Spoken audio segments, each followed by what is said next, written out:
خوش آمدید کہتے ہیں آپ کو. علماء کرام ہمارے ساتھ ہیں, جناب مولانا محمد رضا داؤدانی صاحب, مفتی عامر صاحب, مفتی سلیم امجدی صاحب, قاری محسن صاحب بھی تشریف فرمائیں. انشاءاللہ اذان فجر دینے کی سعادت حاصل کریں گے اور ہم ان سے ایک دو اشعار نعت کے بھی سنیں گے انشاءاللہ.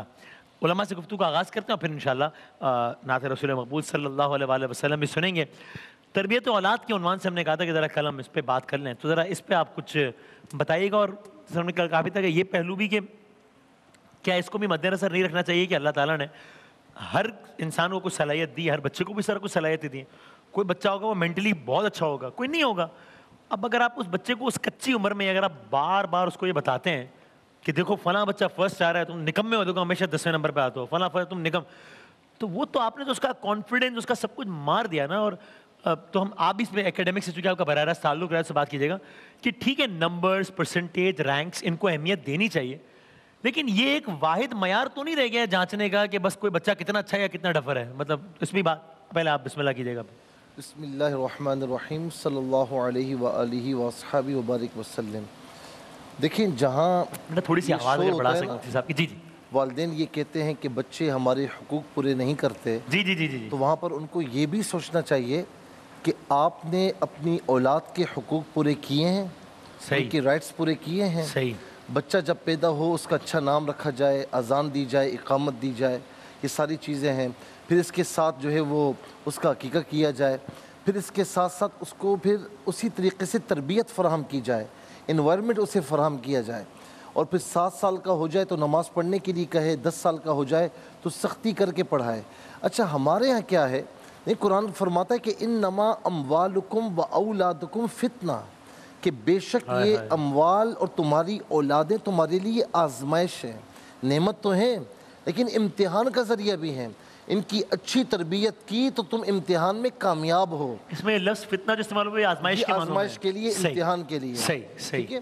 اور فرمایا کہ اگر اچھی تربیت نہیں کی تو اس کا مطلب ہے کہ تم امتحان میں ناکام ہو چکے ہو. اچھا آنکھیں بند کر کے ان کو کوئی دینی انوائرمنٹ نہیں دینا, کوئی تربیت فراہم نہیں کرنی, بس صرف یہ کہ اسکول کے پیسے آپ دے رہے ہیں, فیسز دے رہے ہیں, ٹیوشن کی فیسیں دے رہے ہیں, اس سے کوئی پوچھ گچھ نہیں کرنی کہ بیٹا کہاں اٹھتے ہو, کہاں بیٹھتے ہو. اور پھر جب وہ ایک ایج کو پہنچے تو اس پر سختیاں شروع کر دیں اور اسے کہیں کہ تم کیا کرتے ہو, تو پھر وہ کبھی آپ کی بات نہیں مانے گا. امام غزالی کا میں نے ایک قول پڑھا کہ بچہ جو ہے وہ بچپن سے لے کر 7 سال تک اپنے ماں باپ کے لیے کھلونا ہے, خاص طور پر باپ کے لیے. 7 سے لے کر 15 سال تک اپنے باپ کا غلام ہے. 15 سال کے بعد یا دوست ہے یا پکا دشمن ہے. جی اب ہمیں تربیت فراہم نہیں کرنی, ہمیں کچھ نہیں پوچھنا, آنکھیں بند کر کے بیٹھے ہوئے ہیں اور پھر کہتے ہیں کہ بیٹا فرسٹ آنا ہے. فرسٹ نہیں آیا نا, وہ فلاں پھپھو کا لڑکا ہے تیرا, وہ پہلے نمبر پر آیا تھا تو تجھے اس سے اوپر کے نمبر لانے ہیں. تو آپ نے بچوں کی تعلیم و تربیت پر کچھ وقت خرچ کیا, آپ نے کچھ ان سے پوچھا بیٹا کیا پڑھ رہے ہو کیا نہیں پڑھ رہے. بغیر اس طرح ان کو تربیت فراہم کیے ان کے اوپر آ جانا, تو ایسے بچے پھر کبھی بھی معاشرے میں کامیاب نہیں ہوتے. کامیاب کرنا ہے تو بچپن سے ان کو تربیت فراہم کرنی ہوگی. بالکل صحیح. اس پہ مفتی صاحب بسم اللہ الرحمن الرحیم فرمائیں. میں یہ کہ ایک تو یہ پہلو بیان کیا, اور فرض کیجئے کہ یہ سارے تقاضے پورے کر لیے, فرض کیجئے جو مفتی صاحب نے کہا کہ توجہ بھی دی اور یہ اس سب کے باوجود بھی اگر اس کی مینٹل کیپیبلٹی اگر محدود ہے, وہ کسی اور چیز میں اچھا ہوگا, اور اگر وہ جس طرح انہوں نے کہا پھپھو یا خالہ کے بیٹے جتنے نمبر نہیں لا رہا, تو اس کو یہ کوس کے اس کو ذہنی مریض بنا دینا, پاگل بنا دینا کہ یار, اور حسد بھی کرے گا, وہ سب کرے گا. کیا یہ عمل بھی ٹھیک ہے؟ بسم اللہ الرحمن الرحیم. بہت شکریہ وسیم بھائی. اولاد بلا شبہ اللہ تبارک و تعالیٰ کی ایک بہت بڑی نعمت ہے.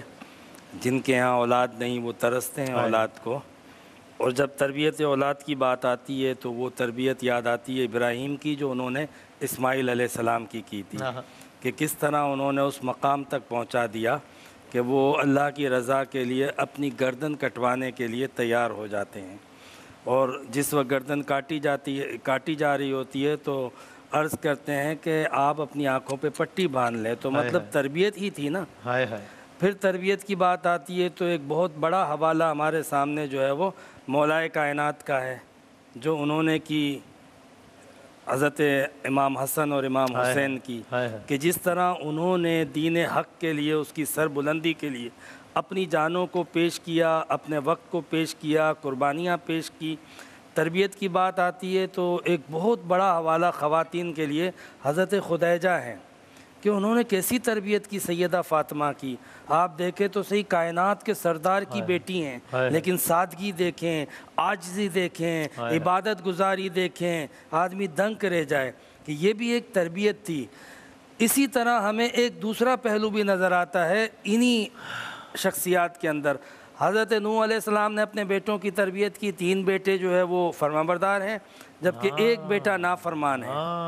انہوں نے اپنا جو حق تھا وہ پورا کیا.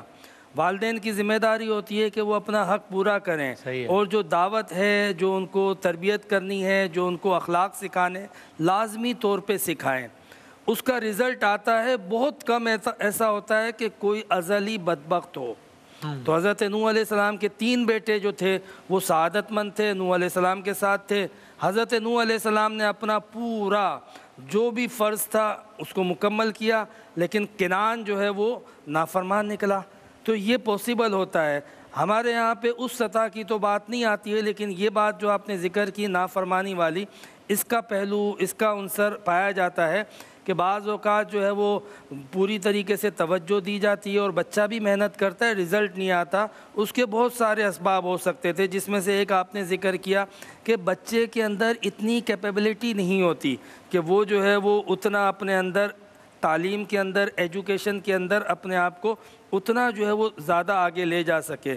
تو ضروری نہیں ہوتا کہ ہر بچہ سائنسدان, ہر بچہ پروفیسر اور ہر بچہ جو ہے وہ استاد اعظم بنے. کلاس میں بھی تو آپ دیکھیں نا, ٹیچر بھی تو پڑھاتے ہیں, 1 فرسٹ آتا ہے, 1 سیکنڈ آتا ہے, 1 تھرڈ آتا ہے, اور پھر رینکنگ ہوتی ہے. تو اس کا مطلب یہ ہوا کہ ہر ایک کی صلاحیت الگ الگ ہوتی ہے, اور ہر ایک اپنی صلاحیت کے اعتبار سے تعلیم کے اندر ایگزسٹ کرتا ہے. لیکن اللہ تبارک و تعالیٰ نے انسان کے اندر یہ کمال پیدا کیا ہے کہ اگر کوئی بندہ جو ہے وہ کسی چیز میں کم ہے تو اللہ نے اس کے اندر کوئی دوسری صلاحیت پیدا کر دی ہے. تو بیرون ممالک میں تو باقاعدہ جانچا جاتا ہے کہ اس کے اندر کون سی صلاحیت زیادہ ہے, کون سی قابلیت زیادہ ہے.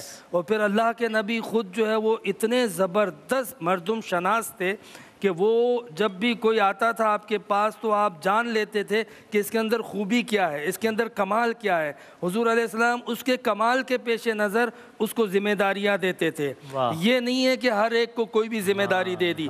جس کے اندر جو کمال ہے, جو صلاحیت ہے, جو قابلیت ہے, اس کو ابھارنا اور اس کو کام میں لینا, یہ ہمارے نبی کی تعلیم ہے. لہٰذا بچوں کے اندر ہمیں جو ہے وہ کوشش کرنی چاہیے, محنت کرنی چاہیے, تربیت کرنی چاہیے, لیکن کہیں ہم یہ ایلیمنٹ دیکھیں تو پھر بچے کو اس کی خواہش کے مطابق, اس کی صلاحیت کے مطابق تھوڑا سا موو کرنا چاہیے. اتنا مارجن ہمیں, اتنی فلیکسیبلٹی دینی چاہیے. یہ نہیں ہے کہ بس تم نے جو ہے وہ بہت بڑا پروفیسر اور امام اعظم یا استاد اعظم بننا ہی بننا ہے, کچھ بھی ہو جائے اب اس کو مارے جا رہے ہیں. بعض اوقات اساتذہ اس طرح جوش میں آ جاتے ہیں اور پڑھائی کے لیے جو وہ پٹائی کر دیتے ہیں. بعض اوقات والدین جذباتی ہو جاتے ہیں. تو والدین جذباتی اگر ہو جائیں گے نا تو والدین کا جذباتی ہونا بھی بچے کی نہ صرف نفسیات پہ بلکہ اس کی تربیت پر اثر انداز ہوتا ہے کہ آگے وہ اپنی اولاد کے ساتھ کہیں یہ رویہ نہ اختیار کرے. لہٰذا والدین کا ہر عمل, ان کا غصہ, ان کی محبت, یہ سب تربیت کا حصہ ہوتے ہیں. جملے کہوں گا وسیم بھائی, ضرور. مفتی صاحب نے بڑی پیاری بات فرمائی. والدین خاص طور پر دیکھیں, جہاں تک ایمانیات کا اور اچھی تربیت وہ تو فراہم کریں, جہاں فیلڈ چوز کرنی ہو ان پر دباؤ نہ ڈالیں ہیں. صحیح ہے. کسی کو ڈاکٹر بننا ہے تو ڈاکٹر بننے دیں اس کو, کسی کو انجینئر بننا ہے بننے دیں. اپنی مرضی تھوپیں گے تو اس کا شوق پورا نہیں ہوگا. اس کو ذرا سا جو شوق ہو نا, دلچسپی ہو, اس میں کمال حاصل کرنے دیں. حضور نبی کریم علیہ السلام کے سارے صحابہ شاگرد ہیں نا. آپ دیکھیں کہ سیدنا صدیق اکبر بھی ہیں, فاروق اعظم بھی ہیں, عثمان غنی بھی ہیں, مولا علی المرتضیٰ رضی اللہ تعالی عنہم اجمعین ہیں. ساروں میں ساری خصوصیات ہیں. لیکن آج ابو بکر کو صدیق اکبر کہتے ہیں, حضرت عمر رضی اللہ تعالیٰ عنہ کو فاروق اعظم کہتے ہیں, عثمان کو عثمان غنی کہتے ہیں, اور مولا علی کو علم کا پہاڑ کہتے ہیں. کیوں کہتے ہیں؟ اس لیے کہ حضور نبی کریم علیہ السلام نے ان میں جو خصوصیت زیادہ دیکھی اس میں کمال عطا فرمایا. تو یہ تربیت فراہم کرنا بھی ہے, اور آقا علیہ السلام کی طرف سے تعلیم بھی ہے کہ اپنے شاگردوں کو یا اپنی اولاد کو دباؤ نہ ڈالو, جس میں ان کو کمال ہے اس میں کمال حاصل کرنے دیں. بالکل صحیح, بالکل صحیح. جناب مولانا رضا عودانی صاحب. بسم اللہ الرحمن الرحیم. میں آپ کے سیٹ پر دیکھ رہا ہوں کہ ایک مور نظر آ رہا ہے جو اپنے پنکھ پھیلائے ہوئے کتنا حسین اور خوبصورت نظر آ رہا ہے. صحیح ہے, سبحان اللہ. اور یہیں پر ایک خرگوش بھی ہے. صحیح ہے. اگر آپ خرگوش سے اس بات کا تقاضا کریں کہ وہ اس طرح سے پر پھیلائے, ہاں, اور پھر آپ اسی پر رینک کریں کہ یہ خرگوش اس صورت میں بہت کامیاب ہے کہ اگر اس طرح سے وہ پر پھیلا. واہ واہ واہ. ہاں, نہ فقط یہ کہ اس خرگوش کے ساتھ زیادتی ہے بلکہ سوال کرنے والے اور مطالبہ کرنے والے کی حماقت بھی ہے. صحیح اور ہے. اگر میں اس مور سے یہ کہوں کہ خرگوش کی طرح دوڑ کے دکھا تو یہ تو بھی ظاہر ہے کہ یہ سوال بھی غلط ہے.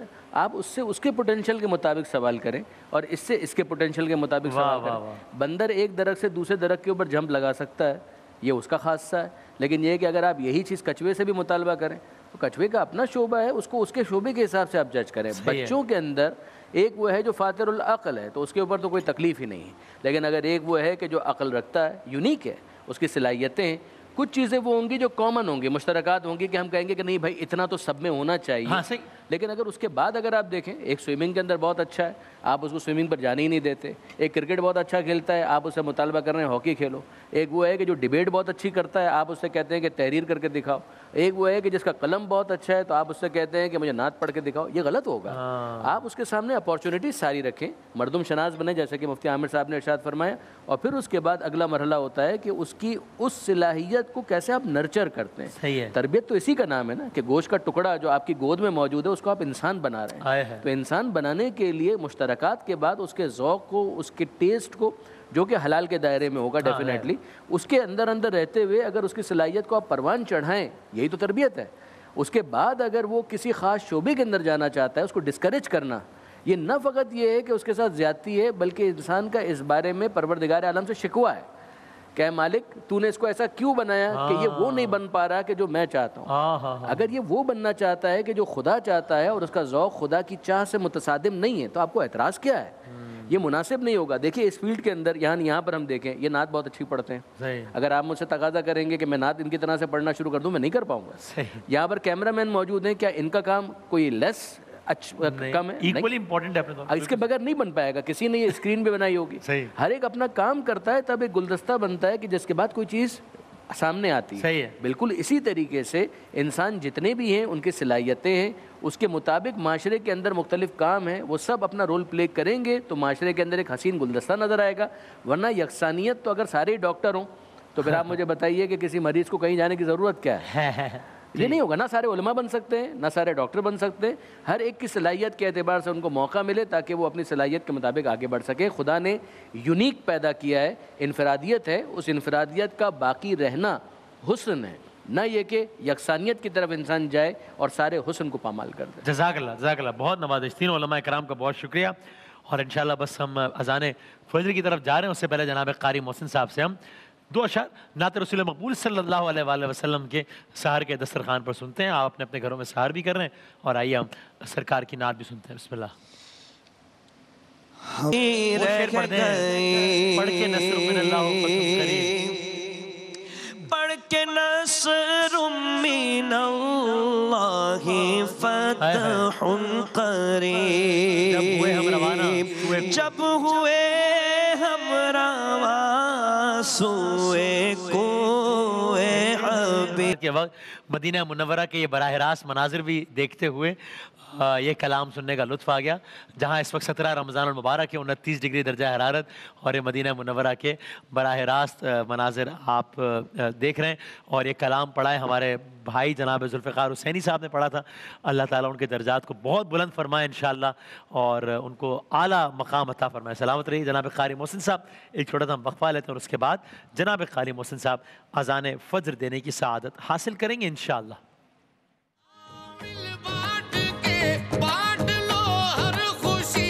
کراچی اور اس کے مضافات میں سحری کا وقت ختم ہوا چاہتا ہے.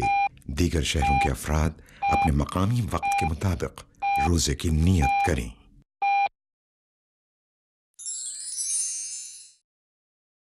روزہ رکھنے کی دعا. وبصوم غد نويت من شهر رمضان, میں ماہ رمضان کے کل کے روزے کی نیت کرتا ہوں. اللہ اکبر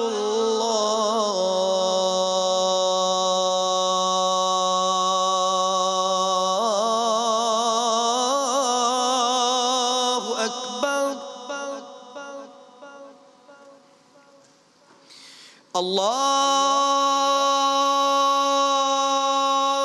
اکبر اللہ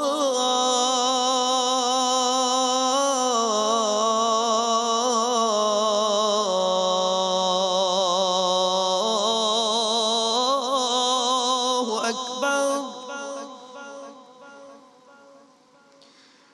اشہد ان لا الہ الا اللہ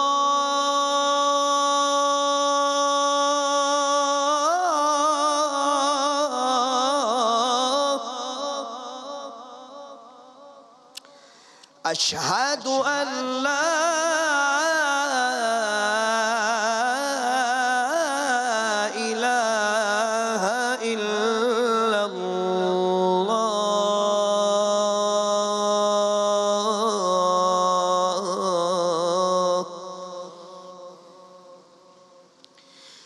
أشهد أن محمد رسول الله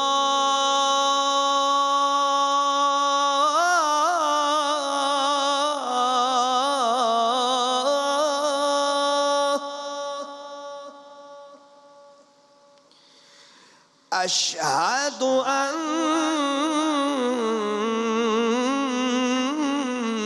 محمد رسول الله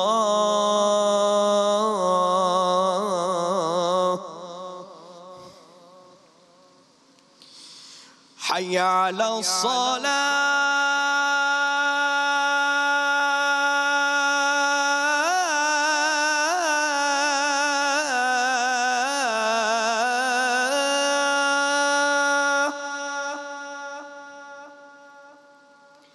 حي على الصلاة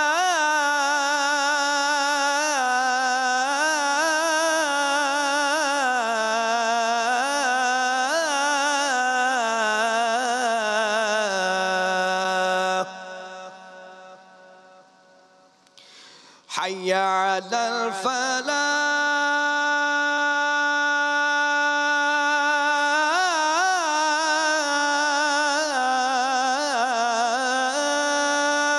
الفلاح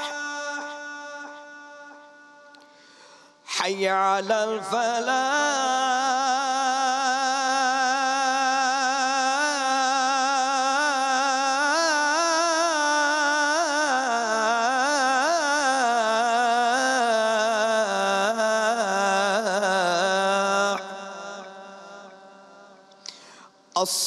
الصلاة خير من النوم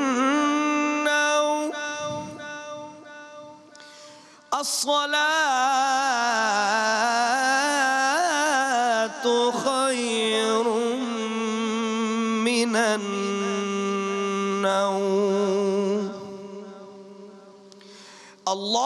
الله أكبر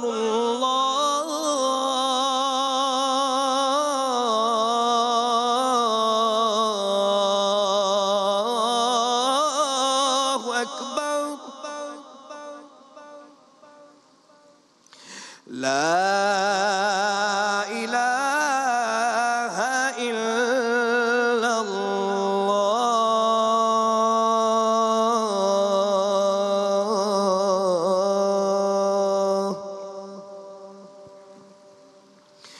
اللهم رب هذه الدعوة التامة والصلاة القائمة آت محمدا الوسيلة والفضيلة والدرجة الرفيعة وابعثه مقاما محمودا الذي وعدته وارزقنا شفاعته يوم القيامة إنك لا تخلف الميعاد برحمتك يا أرحم الراحمين. جزاک اللہ، بہت نوازش.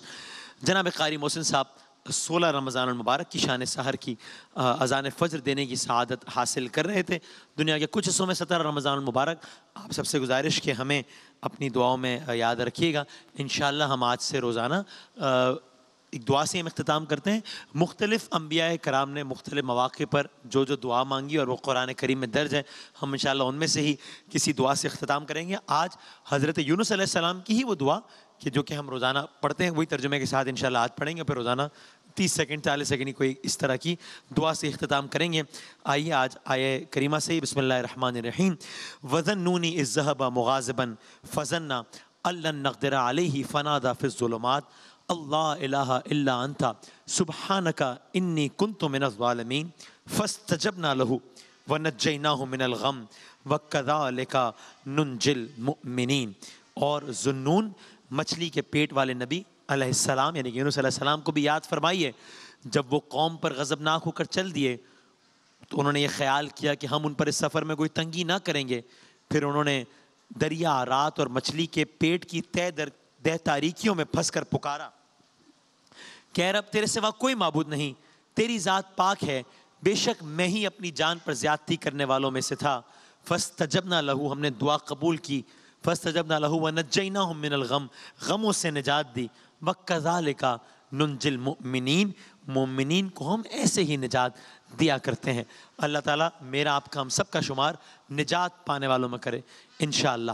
بشرط صحت، سلامتی اور زندگی. کچھ گھنٹوں بعد 1:45 پر شان افطار میں انشاءاللہ اجتماع سے دعا. تب تک کے لیے اللہ حافظ.